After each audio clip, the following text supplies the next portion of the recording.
Hello there, my fellow music lovers. Thank you very much for coming by the channel, for taking time out of your day to look at these videos and comment and subscribe. It is very much appreciated. In this video, I'm going to be taking a look back at the very first album released by Rush in 1974, and along with it, their tour and a lot of the recordings, the bootlegs that went along with it.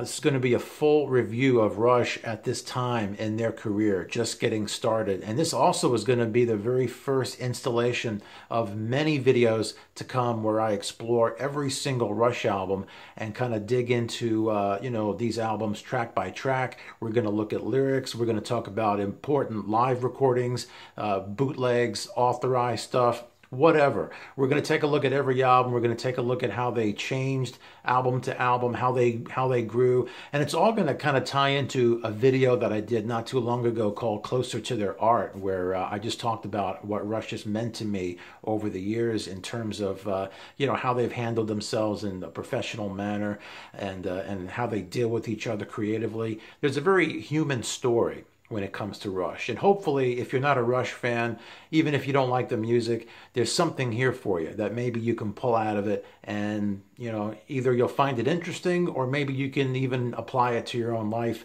in some way. Or, who the hell knows? Maybe you'll become more of a Rush fan than you ever have been before. That would also be really, really cool. So anyway, Rush is a band that hails from Canada, Toronto specifically. And around 1973-74, they were playing a lot of bars. They were a Toronto bar band, and also playing a lot of high school dances and stuff like that. As a matter of fact, the earliest known footage that we have of Rush is from the Laura Secord Secondary School. It's also the only footage that we have of them playing with their original drummer, John Rutsey.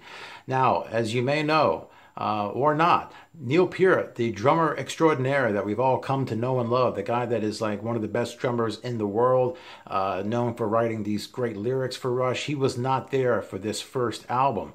And, we had heard a lot about Rutsey. He played on the first album, but we had never seen him before. So getting to see this footage, which came out first in their Beyond the Lighted Stage documentary, was just fascinating, to actually watch him, to see him in action, and to kind of see the role that he played. He was the one that was talking to the audience and was trying to get everybody up on their feet and clapping and all that stuff, and to look at his style and everything, such a contrast to what Neil brought in. And when they cut to the audience so you could see them, it was just a bunch of these little kids clapping their hands and everything. It was kind of bizarre and fascinating, all rolled into one. I'm going to put a link to it down below so you can check it all out. But basically, Rush could not get a record deal. Nobody would sign them. They wound up creating their own label called Moon Records, and they put the album out by themselves, and they started to shop it around. This one Canadian promoter sent a copy of the album to a friend of his, Donna Halper, who was the music director for a station in Cleveland called WMMS. And Donna is often credited as being the one who discovered Rush, because she got this album, it had a note on it to play the song In the Mood. And, she didn't think that that song really fit in with the station. And so when she was in her own office, she dropped the needle on Working Man. And when she heard that, she immediately heard something special. She knew that this song had got to be played. So she took it down to this guy named Denny Sanders, who had a radio show going. And she gave it to him. He played it off the air, what they call in cue. And so he's playing it and he's listening to it and he's like, yeah, this needs to go on now. So he plays the song Working Man. This is the first time that Working Man is played on the radio in the US ever.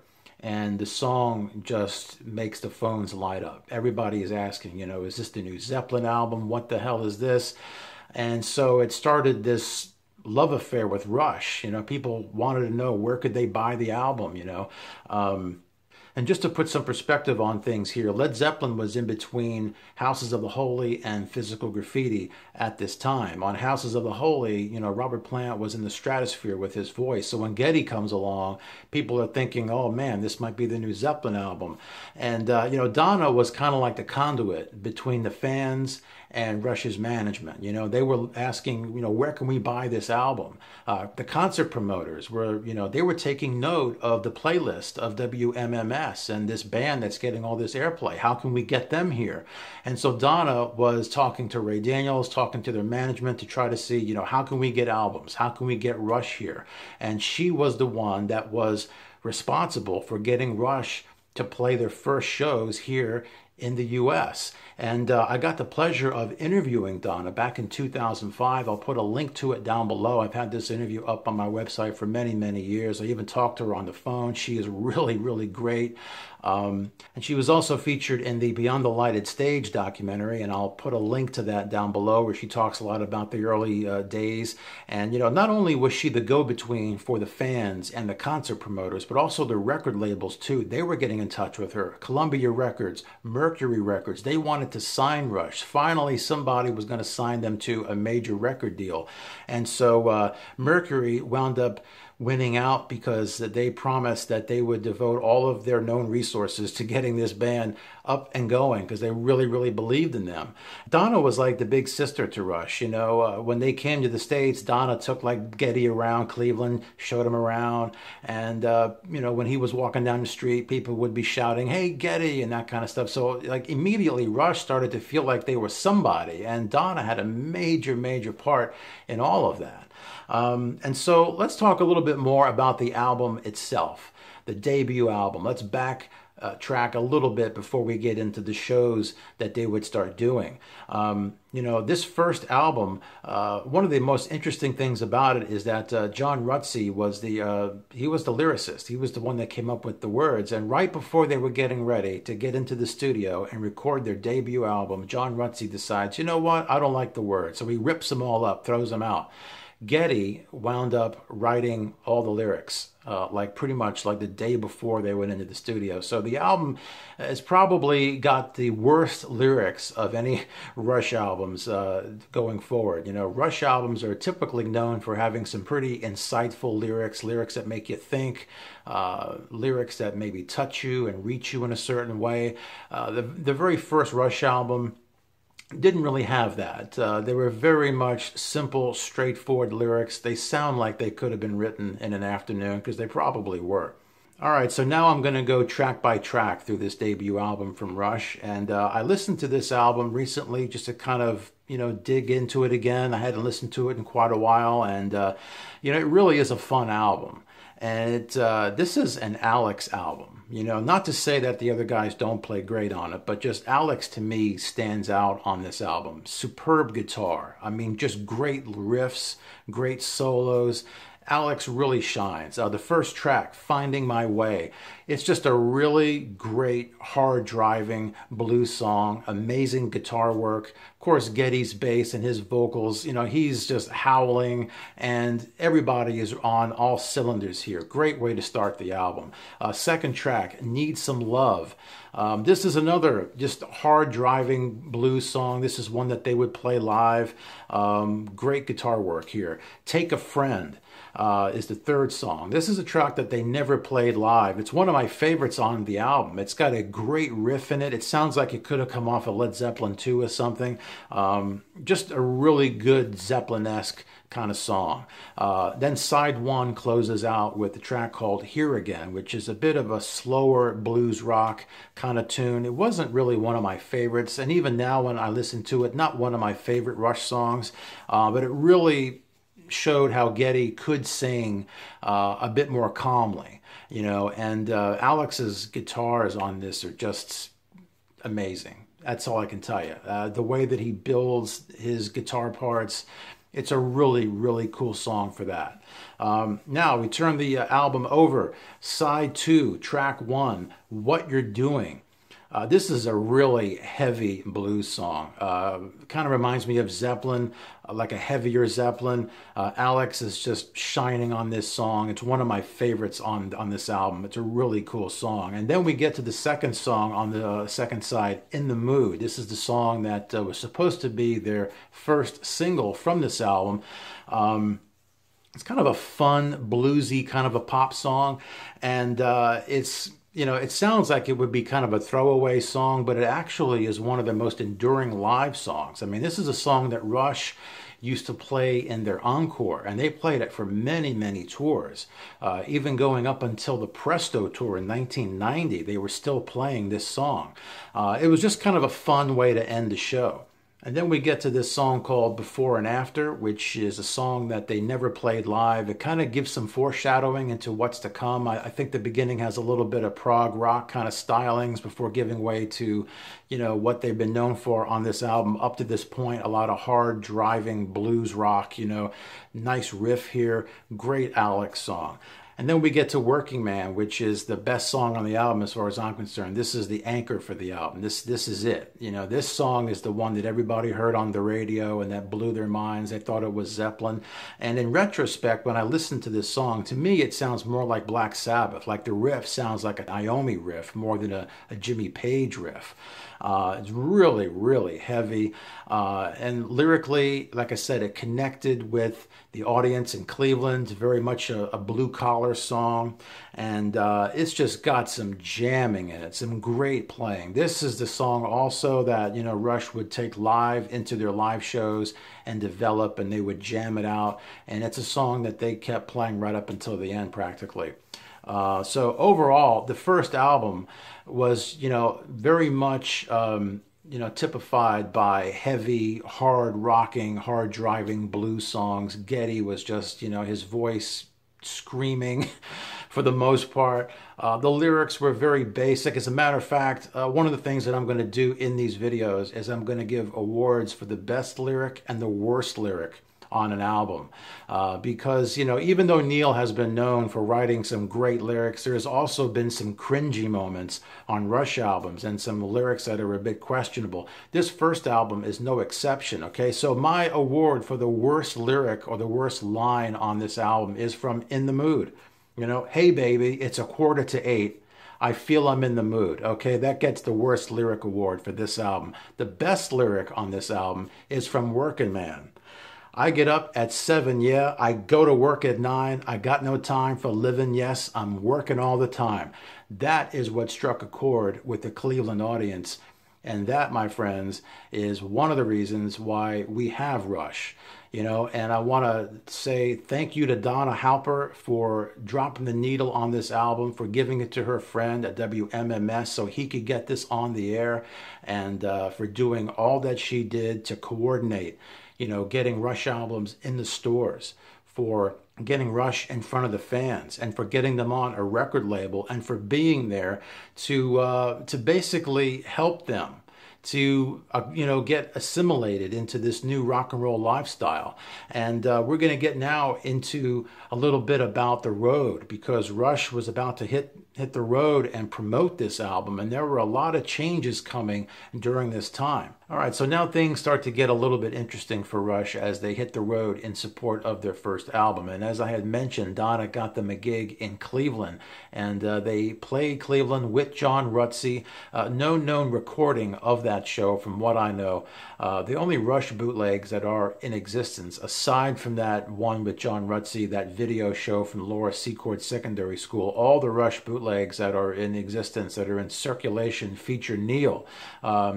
It wasn't long before they decided to replace John Rutsey with Neil Peart.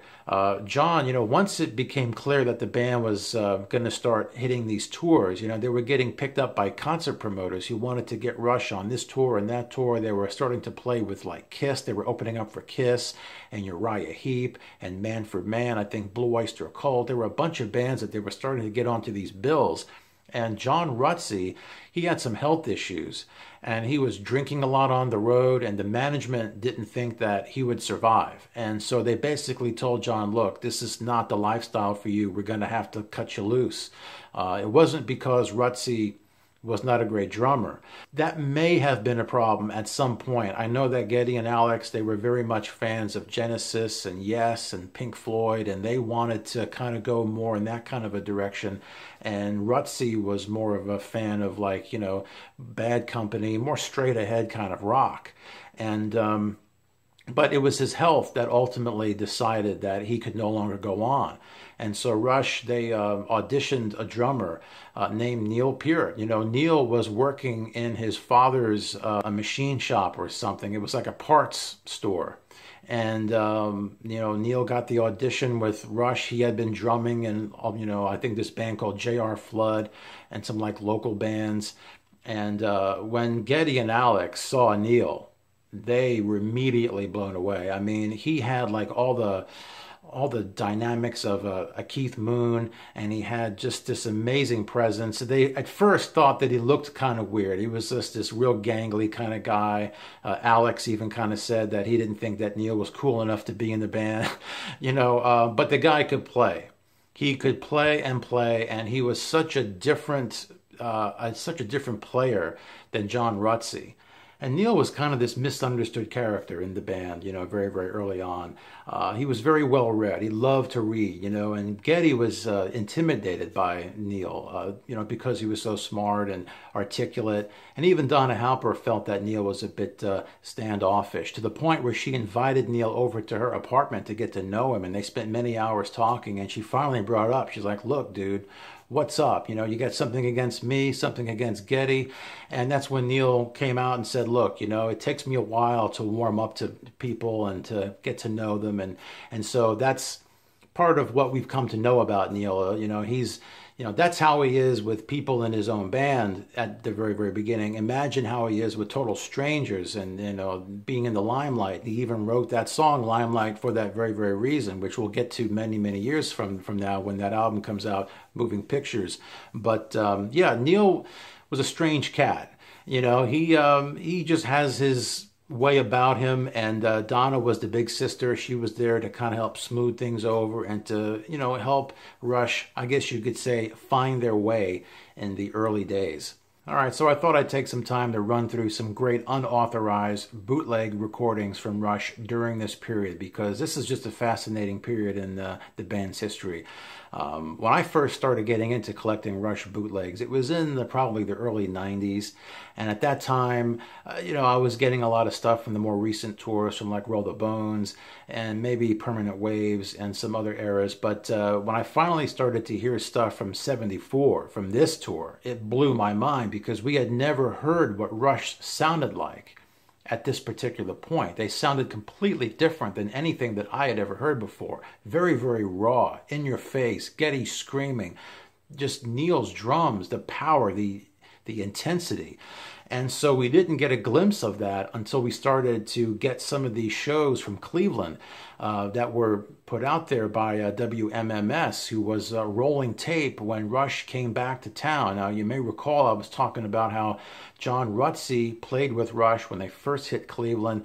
No known recordings of that, but then they came back in August of 1974, and they had Neil with them. And I could only imagine, having been a Rush fan at that time, seeing Rush come back with Neil, just a completely different drummer, the intensity, the dynamics that he brought into the band. The band was just firing on all cylinders and then some. And these recordings show it. They come back to Cleveland in August of 1974, and you know, they start playing some stuff that would appear on their second album, Fly By Night, like Best I Can. They also were still playing Bad Boy and Garden Road. You know, Bad Boy was a song that was came out originally in the late 50s by a guy named Larry Williams. The Beatles put it on one of their albums in 1965, but Rush took it and made it their own, gave it a real heavy blues riff and rocked it out. They really did a tremendous job with Neil on this song here. And Garden Road is a song that they had been playing ever since the days with John Rutsey, but they never put it out on any album or anything. Again, you add Neil to the mix now, and these songs take on a whole new life. And so you'll want to check out the bootleg called Fifth Order of Angels. I'm going to put a link to all these shows down below so you can check them out for yourself.